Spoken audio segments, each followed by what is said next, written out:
What's the funniest game that turns serious fast? During our annual camping trip to Lake Tahoe, we played Would You Rather by the fire every night. It started innocent enough. Gross food choices, silly hypotheticals, stupid celebrity questions. Just 6 friends enjoying beers and laughs under the stars. A tradition we'd kept since freshman year of college. On the last night, Jake, drunk on whiskey he'd been nursing all weekend, decided to spice things up. "Let's do personal ones," he slurred, eyes gleaming with mischief. We were all buzzed enough to agree. Me, my girlfriend Emma, my best friend Chris, Jake and his girlfriend Melissa, and our single friend Taylor. The questions got progressively more revealing. Who we'd hook up with from work, which friend's partner we found attractive, what secrets we were keeping. Taylor asked Melissa if she'd rather lose her job or break up with Jake, and she actually hesitated before answering. Jake pretended to be offended, but you could tell it bothered him. Emma asked me if I'd rather be caught cheating or catch her cheating. "Catch you," I said without hesitation. At least then I'd know the truth. She nodded approvingly, but something in her expression seemed off. Then Jake, clearly still stinging from Melissa's hesitation, looked directly at Chris and asked, "Would you rather continue your friendship with Mark or date his girlfriend Emma if she was single?" The campfire suddenly felt way too quiet. All 5 pairs of eyes darted between us. Chris hesitated, took a long swig of beer, and ran his hand through his hair. His nervous tell since we were kids. Finally, he said,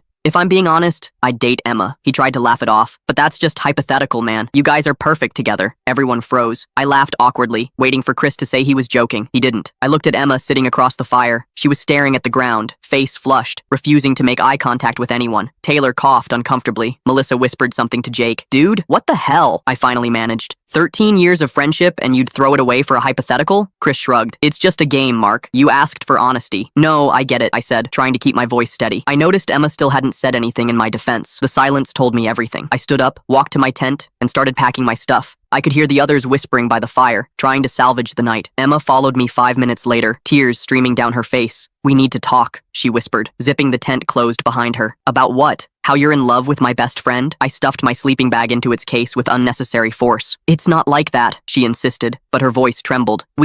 We connected at the work conference in Seattle last month when you couldn't make it. Nothing physical happened, I swear." "Nothing physical," I repeated. "Just emotional cheating behind my back for what? 3 weeks now? Texting? Late night calls when I'm asleep?" Her silence confirmed everything. 4 years together, talking about marriage, and she couldn't even deny it. "How long have you been unhappy?" I asked, suddenly exhausted. "I'm not unhappy," she said quietly. "I just got confused. Chris was there when I was stressed about the promotion, and you've been so busy with the new project." I zipped my bag closed. "Tell Chris he can have the tent, and you." I drove home alone that night in the pitch-black mountain darkness, leaving them both at the campsite with all our awkward friends. 4 years of dating and 13 years of friendship gone because of one stupid camping game. The next day, both their profiles disappeared from my social media. 2 weeks later, Jake told me they were officially dating. Sometimes I wonder if that question was really as spontaneous as Jake made it seem.